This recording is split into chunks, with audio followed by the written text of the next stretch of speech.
या पवित्र शास्त्रामध्ये आम्ही त्याच्याविषयी पाहणार आहोत. निर्गम याचा 25वा अध्याय आणि त्याच्यानंतर 8 आणि 9 वचन आम्ही पाहूया की निवास मंडप याच्याविषयी पवित्र शास्त्रामध्ये काय लिहिलेलं आहे. मी पाहूया. मी त्यांच्यामध्ये निवास करावा म्हणून त्यांनी माझ्यासाठी एक पवित्र स्थान तयार करावे. निवास मंडपाचा नमुना व त्यातील सगळ्या साहित्याचा नमुना तुला दाखवतो, तर सगळ्याप्रमाणे तुम्ही ते तयार करावे. माझ्या प्रिय लोकांनो, त्या ठिकाणी मोशेला परमेश्वरानं निर्गमच्या 25व्या अध्यायामध्ये त्या ठिकाणी निवास मंडपाची रचना करण्यासाठी परमेश्वरानं त्या ठिकाणी सांगितलेलं आहे. आणि हा निवास मंडप जो त्या ठिकाणी आहे प्रियानो, तर त्या निवास मंडपामध्ये परमेश्वरानं कोणकोणत्या प्रकारे कोणकोणत्या गोष्टीचं त्या ठिकाणी ठेवण करायचे आहे किंवा कोणकोणत्या प्रकारचा तो असला पाहिजे याच्याविषयी मोशेला परमेश्वरानं निर्गमच्या 25व्या अध्यायामध्ये त्या गोष्टी प्रकट केलेल्या आम्ही त्या ठिकाणी पाहू शकतो प्रियानो. तर तुमचं पवित्र शास्त्र तुम्ही जवळ घ्या, वही पेन तुम्ही जवळ घ्या आणि त्याच्यानंतर आम्ही ते वचन पाहत असताना एक एक गोष्टी आम्ही पाहू शकतो प्रियानो. मोशेला परमेश्वरानं 40 दिवस जेव्हा तो डोंगरावरती परमेश्वराकडे गेला की काही नियम इस्रायलसाठी परमेश्वराला द्यायचे होते, काही नियमातून प्रभूला त्यांना शिकवायचं होतं, काही त्या ठिकाणी कानून, काही विधी, काही गोष्टी परमेश्वर त्याच्या समोर त्या ठिकाणी द्यायचे होते इस्रायल लोकांना की ज्या कानून ज्या नियमाने ते चालतील. तर ते शिकवण्यासाठी परमेश्वरानं मोशेला डोंगरावरती बोललेलं असताना निवास मंडपाची स्थापना त्या ठिकाणी करण्यात आली. तर निवास मंडप परमेश्वरानं बनवले असताना काय कारण होतं की निवास मंडप त्यानं करावं. आम्हाला प्रियानो माहित आहे की ज्या रीतीनं परमेश्वर देवबापानं एदेन बाग निर्माण केली आणि एदेन बागेमध्ये हवा आणि त्या ठिकाणी आदाम त्या ठिकाणी होते आणि परमेश्वर स्वर्गामध्ये लाखो देवदूत, करोडो देवदूत आणि त्या ठिकाणी 24 वडील आणि वेगवेगळ्या प्रकारचे जातीचे प्राणी त्या ठिकाणी असताना आणि 12-24 तास त्या ठिकाणी प्रभूची आराधना उपासना त्या ठिकाणी केली जात आहे, धूप जाळला जात आहे. वडील जे 24 वडील आहेत आपल्या मस्तकावरील त्या ठिकाणी मुकुट काढून त्या जमिनीवरती ते झुकून पवित्र पवित्र पवित्र पवित्र पवित्र अतिपवित्र परमेश्वर या त्या ठिकाणी शब्दांची घोषणा करून ते आराधना आणि भक्ती करतायत. तर हे सर्व असताना सुद्धा परमेश्वर त्या ठिकाणी मनुष्याबरोबर त्याला सहभागिता करण्यासाठी त्यानं त्या ठिकाणी मनुष्याला निर्माण केलं. आणि त्या एदेन बागेमध्ये परमेश्वर आम्ही पाहतोय संध्याकाळच्या वेळेमध्ये जेव्हा शिरोप्याचा वाळा त्या ठिकाणी सुटला जायचा आणि परमेश्वर सर्वशक्तिमान देव ज्याने आकाश आणि पृथ्वी निर्माण केली, कितर पिढ्यांना त्यानं निर्माण केलं, कितर लोकांना ते निर्माण केलं, सुंदर ब्रह्मांड ज्यानं निर्माण केलं, सूर्य चंद्र त्यानं निर्माण केले, तो महान सर्वशक्तिमान परमेश्वर स्वर्ग सोडून मनुष्याच्या सहभागितेसाठी त्या ठिकाणी तो एदेन बागेमध्ये आलेला आम्ही पाहत आहोत. एदेन बागेमध्ये त्याने त्याच्या मनुष्यावर त्याने सहभागिता केलेली आम्ही पाहत आहोत. परंतु माझ्या प्रिय लोकांनी ही सहभागिता त्या ठिकाणी सैतानाला अजिबात आवडली नाही आणि ती सैतानाने ती सहभागिता तोडण्यासाठी त्या ठिकाणी मनुष्य जातीला, हवा आणि आदामाला त्या ठिकाणी फसवण्यात आलं, भुलण्यात आलं, पापात पाडण्यात आलं आणि मग परमेश्वर त्या सहभागितेपासून तो निघून गेला. कारण प्रियानो, सर्व गोष्टीचा पेक्षा परमेश्वराला जर तिटकारा वीट जर कोणत्या गोष्टीचा असेल तर अपवित्रता, वचनाचा भंग, आज्ञा न पाळणं याचा तिटकारा परमेश्वर त्या ठिकाणी आहे प्रियानो. आणि आम्हाला माहित आहे त्या पापाचा तिटकारा एवढा त्याला आहे, त्या पापाचा त्या ठिकाणी तिटकार त्याला एवढा आहे. वधस्तंभावरती स्वतःच्या पुत्राला त्यानं मरू दिलं, स्वतःच्या पुत्राने त्याची इच्छा पूर्ण केलेल्या असताना सुद्धा जेव्हा त्याचं पाप, त्यानं सर्व मानव जातीचं पाप आपल्या जीवनावरती घेतलेलं होतं आणि तेव्हा सुद्धा जेव्हा पित्यानं त्याच्याकडे पाहिलं आणि जेव्हा पाप त्याला निर्दोष पुत्रावरती जेव्हा त्याला पाप दिसलं, आम्ही पाहतोय प्रियानो की पित्यानं त्या ठिकाणी त्याचं मुख फिरवलेलं आहे आणि येशू ख्रिस्त त्या ठिकाणी म्हटला, माझ्या देवा तू माझा त्याग का केलास. आणि प्रिय लोकांनी हे पाप त्या पित्याला कधीही आवडलं नाही आणि मग स्वतःच्या पुत्राच्या जीवनातील ते पाप असू दे त्याचं सुद्धा त्या ठिकाणी तो तिटकारा केलेला मी पाहतोय प्रियानो. आणि मग आदाम आणि हवेला त्या ठिकाणी सोडून परमेश्वर पुन्हा स्वर्गामध्ये ठिकाणी वस्ती होती. परंतु स्वर्गामध्ये मी म्हटल्याप्रमाणे करोड देवदूत आणि उपासना आणि संगीत बऱ्याचशा गोष्टी होत्या, तरी सुद्धा त्या पित्याचं हृदय त्या ठिकाणी स्वर्गामध्ये नव्हतं. त्याला पुन्हा पुन्हा ती जाणीव त्या ठिकाणी होत होती की माझ्या निर्माण त्या निर्मितीला मी केलेला आहे त्या मनुष्याबरोबर मला सहभागिता करायची आहे प्रियानो. म्हणून एदेन बागेनंतर परमेश्वर ते बापानं मनुष्यामध्ये वस्तीमान होण्यासाठी निवास मंडपाची स्थापना मोशेला करायला लावली. आणि परमेश्वर मोशेशी बोला, मोशे मोशे मी त्या निवास मंडपामध्ये उतरून येईल आणि माझ्या लोकांशी मी संवाद साधेन, मी माझ्या लोकांशी मी बोलेन, कारण मला त्या लोकांमध्ये राहायचं आहे. यासाठी प्रियाणू मोशेच्या द्वारे परमेश्वर देवबापानं निवास मंडपाची स्थापना केलेली आम्ही पाहतो. प्रियाणू या निवास मंडपाला 3 नावं त्या ठिकाणी देण्यात आली आणि वचनामध्ये आम्ही पाहूया. पहिलं नाव त्याला देण्यात आलं पवित्र स्थान. निर्गमाच्या 25व्या अध्यायामध्ये 8व्या वचनामध्ये स्पष्टपणे लिहिलं आहे. निवास मंडपाला पहिलं नाव देण्यात आलं पवित्र स्थान. आम्ही वाचूया. मी त्यांच्यामध्ये निवास करावा म्हणून त्यांनी माझ्यासाठी एक पवित्र स्थान तयार करावे.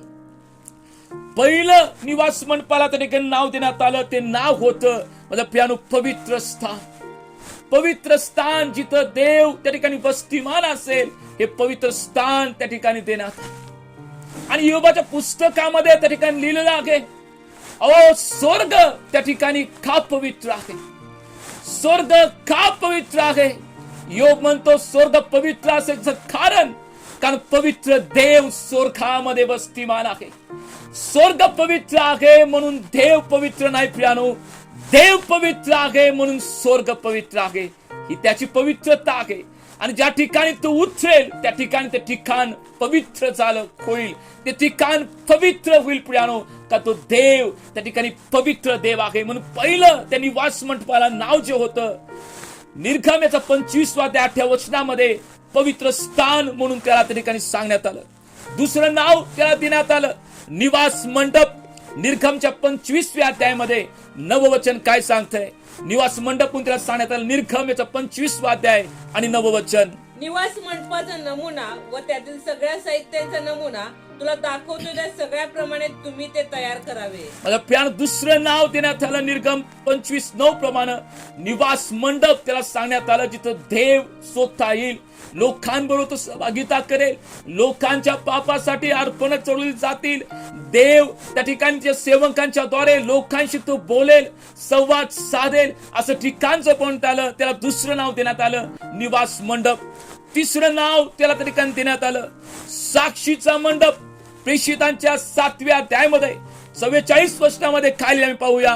प्रेषित याचा 7वा अध्याय आणि 44 वचन, तू जो नमुना पाहिला त्याप्रमाणे साक्षीचा मंडप कर, असे ज्याने मोशेला सांगितले, त्याने नेमल्याप्रमाणे तो मंडप प्राणात आपल्या पूर्वजांचा होता.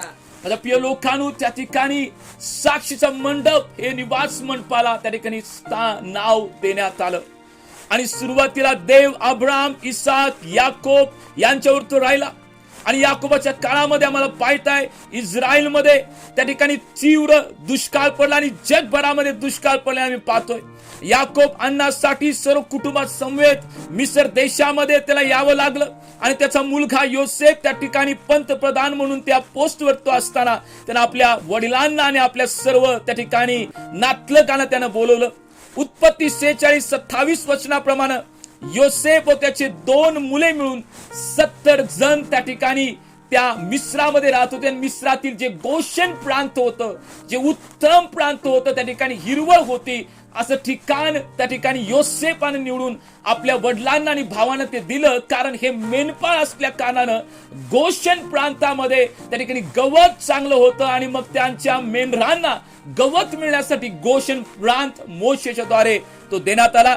उत्पत्ती 46:27 वचन आम्ही वाचूया की काय सांगतं वचन. हा, योसेफास मिस्र देशात झालेले 2 मुलगे हे मिळून एकंदर याकोबाच्या घराण्यातले मिस्र देशात 70 जण होते. आम्ही पाहतो की 70 जण योसेफ आणि त्याचे 2 मुलं जे होती त्याला मिस्रामध्ये झाले, त्यांना मिळून त्या ठिकाणी 70 जण होते. मनश्शे आणि इफ्राईम हे या ठिकाणी योसेफच्या 2 मुलाची नावं आम्ही त्या ठिकाणी पाहतो आहोत प्रियानो. आणि मग उत्पत्तीच्या पुस्तकात ज्या रीतीने पाहिलं 430 वर्ष त्याच्यानंतर आम्ही पाहतोय की इस्रायल लोक हे मिस्रामध्ये गुलाम म्हणून राहिलेले आम्ही पाहत आहोत. 430 वर्ष गुलामीमध्ये त्यांना राहण्यासाठी त्या ठिकाणी आलं प्रियानो. ख्रिस्तपूर्व 1446 ते 1876 या दरम्यान देवानं मोशेच्या द्वारे 430 वर्षाच्या गुलामीनंतर इस्रायल लोकांना त्या ठिकाणी सोडण्यात आलं. आणि मी पाहतोय त्यातून ते बाहेर जात असताना योसेफाच्या अस्थी वचनदत्त देशामध्ये नेण्यासाठी त्यांनी आपल्या खांद्यावरनं घेऊन गेलेला आम्ही त्या ठिकाणी पाहत आहोत प्यानो. आणि मग परमेश्वरानं तो निवास मंडप त्याला बनवायला त्या ठिकाणी सांगितला. मग आम्ही निवास मंडपामध्ये जेव्हा पाहत आहोत तर निवास मंडपामध्ये प्रामुख्यानं 3 भाग त्या ठिकाणी आहेत. निवास मंडपामध्ये 3 भागाच्या द्वारे निवास मंडप त्या ठिकाणी बनवला आहे. पहिला भाग जो आहे अंगण, निर्गमच्या 27व्या अध्यायामध्ये 9व्या वचनामध्ये तुम्ही पाहू शकता त्या ठिकाणी ते अंगण आहे. निर्गम 27:9. निर्गम 27:9. निवास मंडपाला अंगण कर, त्याच्या दक्षिण बाजूला कातलेल्या दलमसनाचे विणलेले पडदे जोडून त्याची एक कणात कर, तिची लांबी एका बाजूला 100 हात असावी. आणि अंगण निवास मंडपामध्ये होतं. निवास मंडप म्हणजे त्या ठिकाणी एक मोठाच्या मोठा तंबू त्या ठिकाणी उभारण्यात आलेला होता. आणि त्या तंबू मध्ये त्या ठिकाणी 4ही बाजूने त्या ठिकाणी पडदा त्या ठिकाणी मारलेला असायचा. आणि बरोबर जेव्हा इस्रायल लोकांनी या गोष्टी समजून घ्या, इस्रायल लोक जेव्हा वचनदत्त देशामध्ये प्रवास करायचे त्या ठिकाणी कराराचा कोश त्यांच्या बरोबर असायचा. आणि मग ते टप्पे टप्पे टाकून त्या ठिकाणी ते प्रवासामध्ये होते. आणि जिथं जिथं ते त्या ठिकाणी त्या वस्ती करायचे. आणि मी पाहतोय की त्या इस्रायल लोकांना मार्ग दाखवण्यासाठी दिवसाला परमेश्वर मेघस्तंभाद्वारे त्यांना लीड केलं, त्यांना मार्ग दाखवला. आणि रात्रीच्या वेळेमध्ये परमेश्वरानं त्यांना अग्निस्तंभ म्हणून त्यांना लीड केलं, त्यांना मार्गदर्शन परमेश्वर दाखवलं. मग हा निवास मंडप त्या ठिकाणी सर्व इस्रायलचे 12 गोत्र, याचा अर्थ 12 जे कुळ होते, जे वंश होते, त्या 12 वंश आजूबाजूला असायचे. आणि वेगवेगळ्या वंशाला वेगवेगळ्या साईटला वेगवेगळ्या दिशांमध्ये ठिकाणी बैठक व्यवस्था किंवा राहण्याची व्यवस्था केली असायची.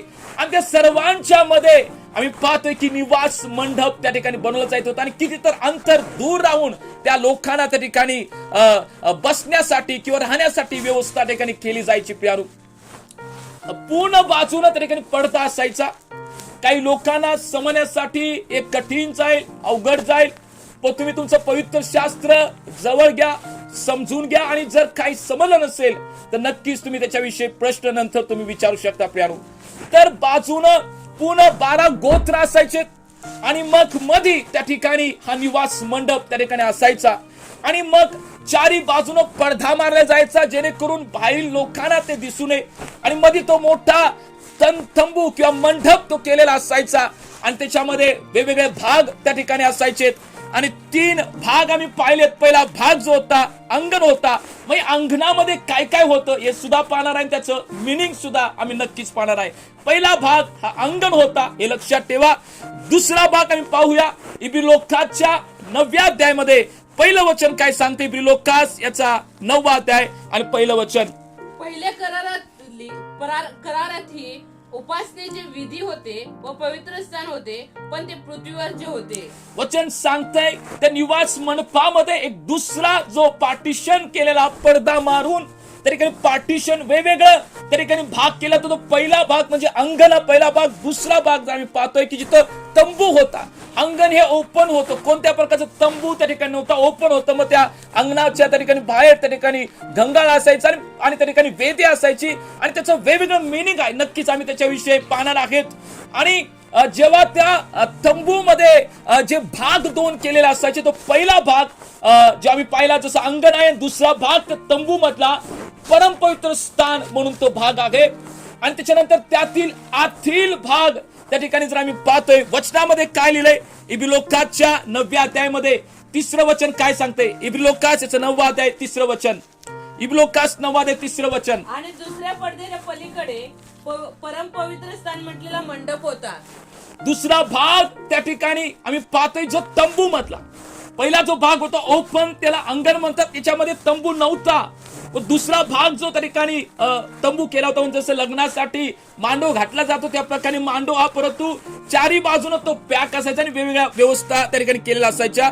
तर दुसरा भाग तंबू मधला दुसरा भाग जो आहे इब्री 9:3 प्रमाणे हा परम पवित्र स्थान त्या ठिकाणी आहे. परमपवित्र स्थान. आणि या परमपवित्र स्थानामध्ये सुद्धा वेगवेगळ्या गोष्टी असायच्या.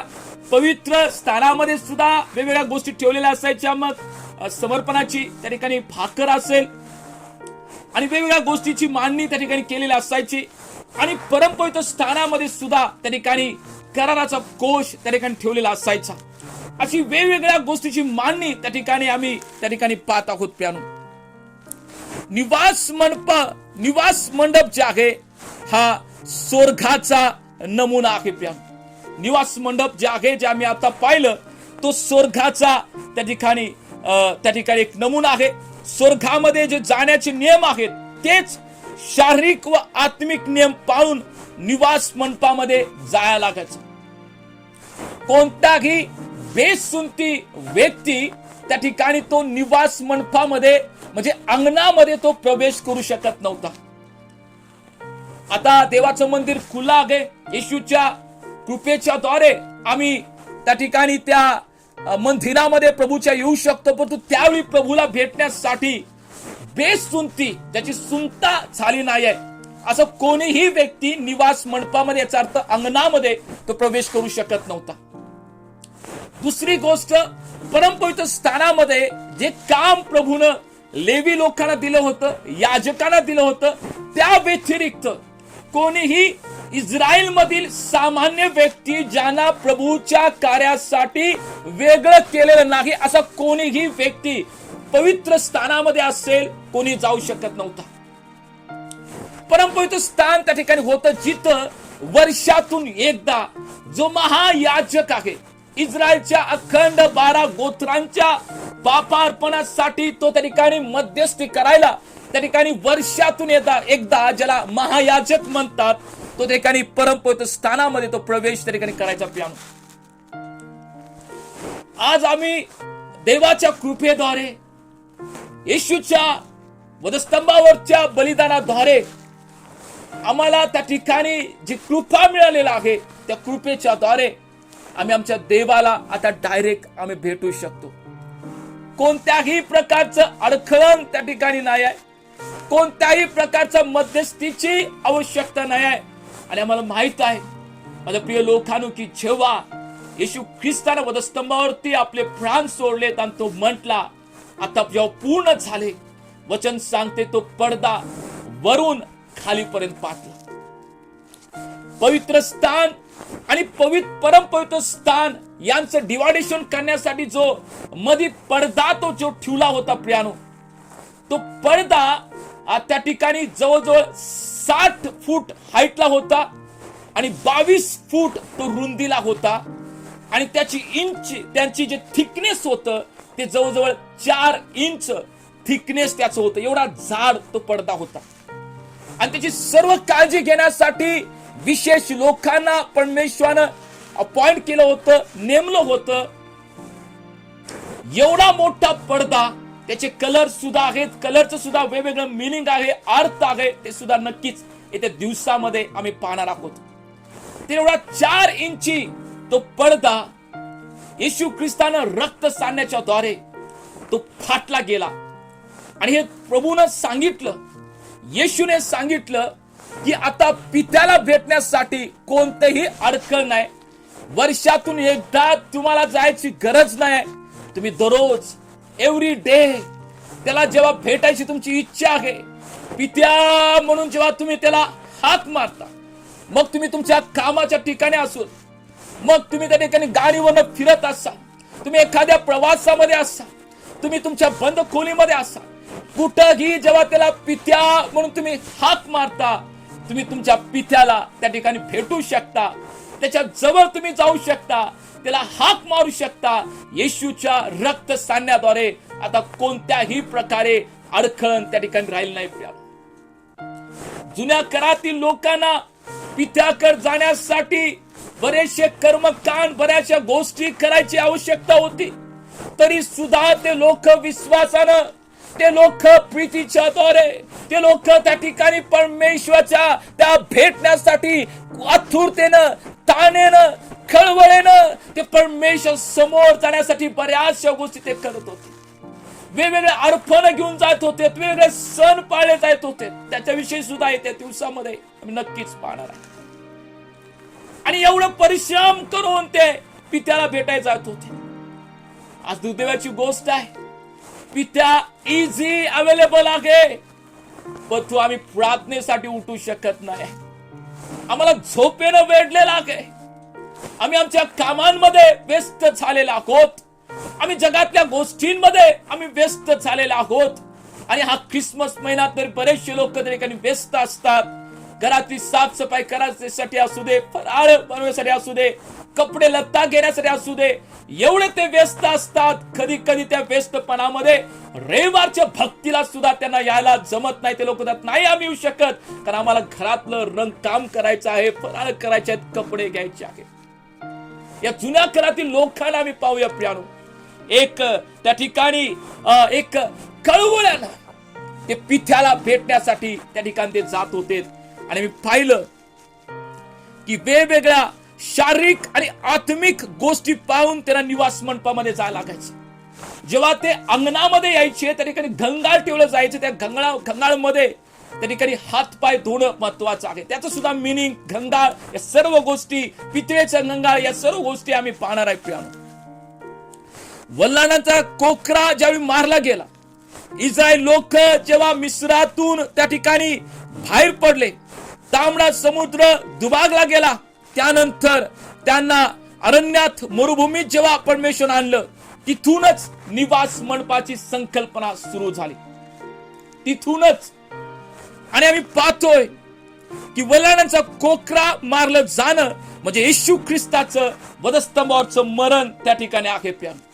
येशू ख्रिस्त वधस्तंभावरती मेला, हे वल्लांडण सणाचा त्या ठिकाणी कोकरा मारणं हे आहे. मिस्र देश हे जग दर्शवत.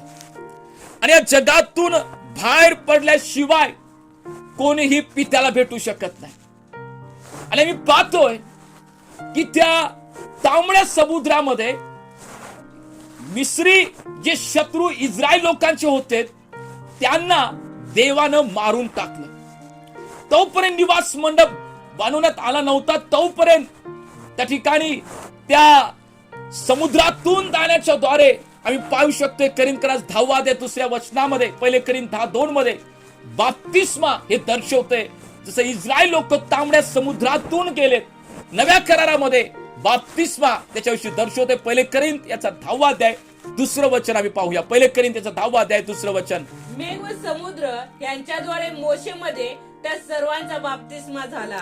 आम्ही पाहतोय मेघ आणि समुद्र याच्याद्वारे, ओलांडण्याद्वारे त्यांचा बाप्तिस्मा झाला. माझा प्रियानो, जुन्या करारामध्ये त्या ठिकाणी तांबडा समुद्र दुभागणे, नव्या करारामध्ये हे बाप्तिस्म्याचं प्रतीक आहे. जुन्या करारामध्ये ज्या रीतीनं मिस्री सैन्यांना, त्या ठिकाणी मिस्री सरदारांना परमेश्वरानं त्या ठिकाणी त्या समुद्रात मारून टाकलं, त्याच रीतीनं मग त्यांचा बाप्तिस्मा झालेला मी पाहतोय. त्याच रीतीनं जर आम्हाला बाप्तिस्म्यामध्ये जायचं आहे, जोपर्यंत आमच्या जीवनातील जे शत्रू आहेत, जे देवाच्या विरुद्ध वागण्यासाठी आम्हाला शिकवतात, मग डोळ्याच्या वासना, देहाच्या वासना, लबाडी, फसवणूक, कोणत्याही असे जे शत्रू आहेत, जोपर्यंत आम्ही त्याला मारत नाही बाप्तिस्म्याच्या द्वारे, तोपर्यंत पित्याला आम्हाला भेटणं त्या ठिकाणी अशक्य आहे. या जगातून बाहेर पडून आम्ही त्या बाप्तिस्म्यातून जाऊन त्या पित्याला आम्ही भेटणं किती महत्वाचं आहे प्रियानो. लक्षात ठेवा, जुन्या करारातून ज्या त्या ठिकाणी समुद्रातून जेव्हा इस्रायल लोक बाहेर पडले, नवा कराराच्या द्वारे ते बाप्तिस्मा या ठिकाणी हे दर्शवतं. मग या गोष्टी आपल्या लक्षात असू दे. निवास मंडपाचा आत्मिक अर्थ त्या ठिकाणी काय आहे? निवास मंडप हे आत्मिक जीवनाचे प्रतीक आहे. पहिलं प्रतीक, निवास मंडपाचं प्रतीक काय काय अर्थ आहे आमच्या जीवनात? त्या निवास मंडपाचा काय अर्थ आहे? आज जवळजवळ किती तर हजारो वर्ष त्याला झाले, परंतु आता त्याचं मिनिंग काय आहे? तर निवास मंडप हे असं दर्शक आहे आताच्या काळामध्ये पवित्र आत्म्याचा अभिषेक असलेल्या देवाच्या मंडळीचं ते प्रतीक आहे. हा शब्द लक्षात ठेवा. मंडळ्या भरपूर आहे. आज जगभरामध्ये भरपूर मंडळ्या आम्ही पाहत आहे. गल्ली बोळांमध्ये मंडळ्या त्या ठिकाणी आहेत. मंडळाचा उत्थू आलेला आम्ही पाहत आहोत. परंतु पवित्र आत्म्याच्या द्वारे अभिषेक झालेली ही देवाची मंडळी ही निवास मंडपाचं प्रतीक आहे, जिथं देव स्वतः वस्ती होतो. निवास मंडप मी सुशोभित केला, वेगवेगळ्या गोष्टीद्वारे मी त्या ठिकाणी बऱ्याचशा गोष्टी करून तो बांधला. परंतु जर त्या निवास मंडपामध्ये देव जर येत नाही तर त्या निवास मंडपाला कोणत्याही प्रकारची व्हॅल्यू नाही, कोणत्याही प्रकारची किंमत नाही. त्याच रीतीनं कितीही मोठं चर्च असेल, कितीही चांगल्या त्या ठिकाणी फर्निचर असेल, साऊंड सिस्टीम असतील, त्या ठिकाणी टाइल्स मार्बलच्या असतील, त्या ठिकाणी बरंच चांगलं डेकोरेशन असेल, परंतु जर त्या चर्च मध्ये त्या मंडळीमध्ये देव नसेल तर त्या चर्चचा काही उपयोग नाही, कोणत्याही प्रकारची व्हॅल्यू नाही, कारण देव त्या मंडळीत नाही. मंडळीची शोभा ही डेकोरेशनच्या द्वारे नव्हे, मंडळीची शोभा त्या ठिकाणी असलेल्या त्या ठिकाणी फर्निचरच्या द्वारे नव्हे, मंडळीची शोभा त्या ठिकाणी असलेल्या इन्स्ट्रुमेंटच्या द्वारे नव्हे, मंडळीची शोभा देव ज्या मंडळीत आहे त्याच्या द्वारे ती मंडळी शोभमय होते. धन्याची मंडळी जिथं स्वतः देव वस्ती करतो, धन्याची मंडळी जिथं देवाचा वास आहे. मग त्या ठिकाणी कदाचित त्या ठिकाणी त्या गाईच्या गोठ्यामध्ये, पडक्या घरामध्ये, त्या ठिकाणी पत्र्याच्या शेडमध्ये किंवा त्या ठिकाणी उघड्या रानामध्ये त्या ठिकाणी ते बसत असतील, आणि जेव्हा देव त्या ठिकाणी उठून येत असेल, धन्य ती मंडळी जिथं देव स्वतः वस्ती मारा. आज अशा मंडळीचा तुम्ही भाग आहात का? जर अशा मंडळीचा भाग तुम्ही नसाल तर देवाला कधी पाहू शकत नाही. कदाचित त्या ठिकाणी मोटिवेशन करणारे शब्द असू शकतात, चांगल्या त्या ठिकाणी सभ्यतेमध्ये बोललेल्या गोष्टी त्या ठिकाणी असू शकतात, कदाचित इन्स्ट्रुमेंट आणि वाद्य त्या ठिकाणी असू शकतात, पण या सर्व गोष्टी आमचं जीवन कधीही तृप्त करू शकत नाही जिथं देव नसेल, जिथं देव नाही आहे. त्या मंडळीच्या कोणत्याही डेकोरेशनच्या द्वारे आमचं जीवन कधीही तृप्त होणार नाही. आमचं जीवन जर तृप्त करायला पाहिजे तर आम्हाला ख्रिस्त भेटला पाहिजे, आम्हाला देव भेटला पाहिजे, आम्हाला पवित्र आत्म्यानं स्पर्श केला पाहिजे. अशा मंडळीचा तुम्ही भाग आहात काय? इफिसच्या 2 अध्यायामध्ये 21 आणि 22 वचनामध्ये काय सांगतं? इफिस याचा 21 याचा दुसरा अध्याय 21 आणि 22 वचन.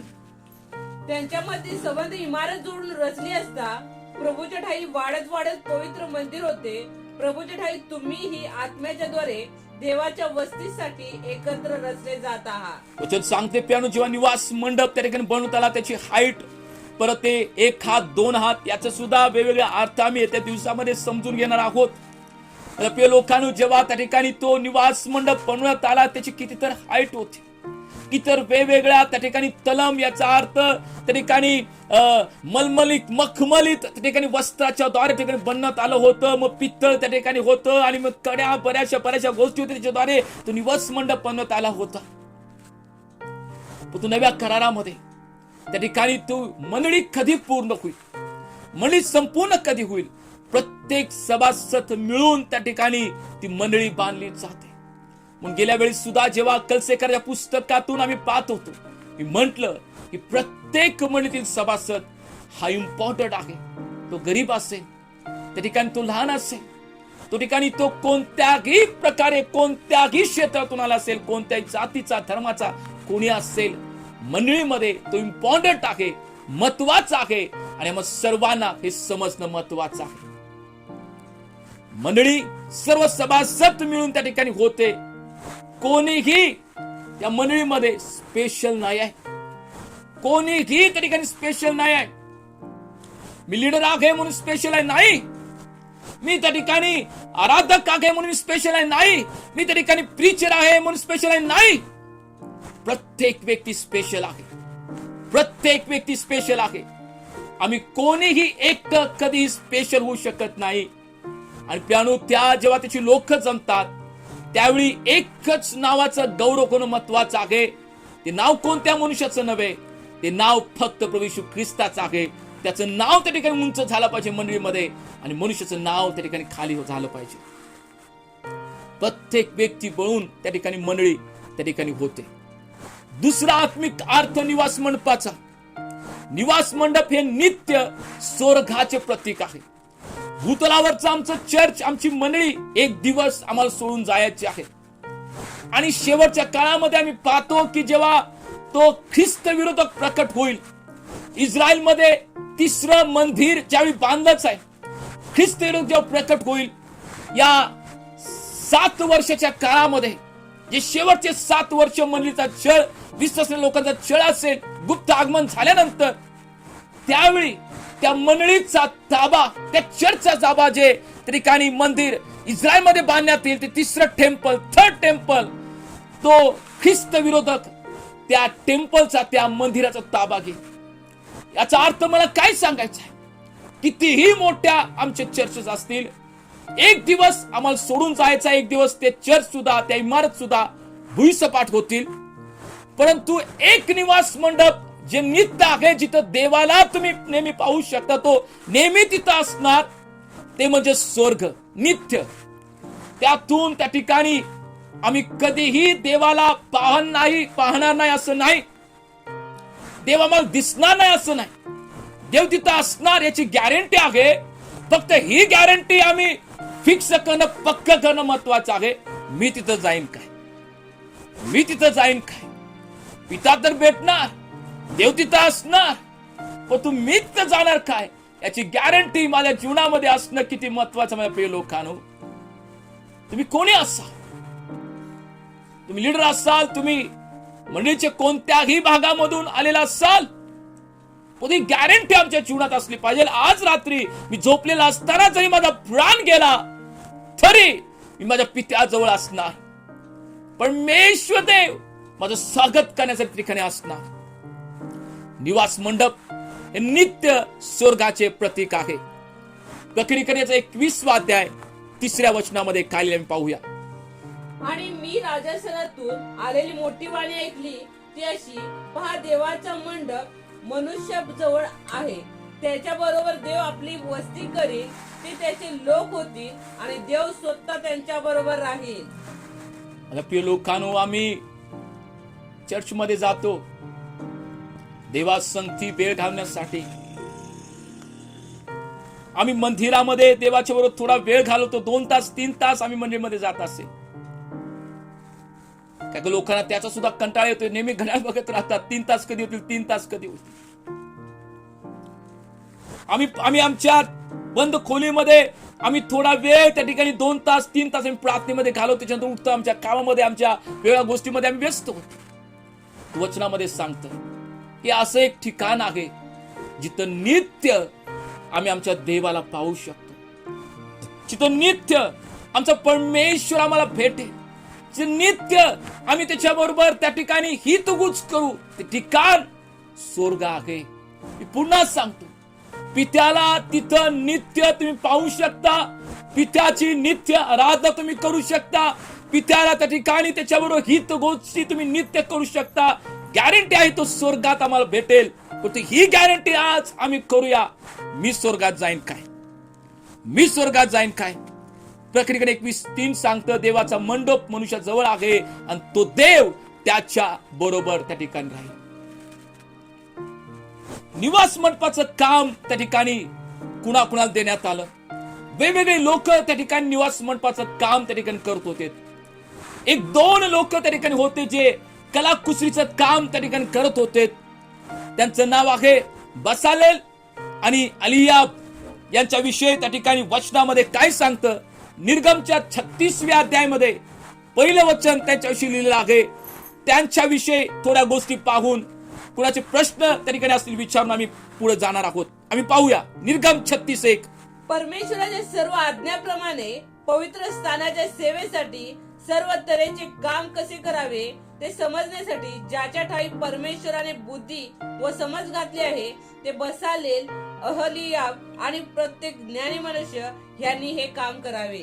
बसालेल आणि अलियाब यांनी देवाच्या मंदिराच्या कलाकुसरीचं काम करा म्हणून परमेश्वरानं त्यांना वेगळं केलं.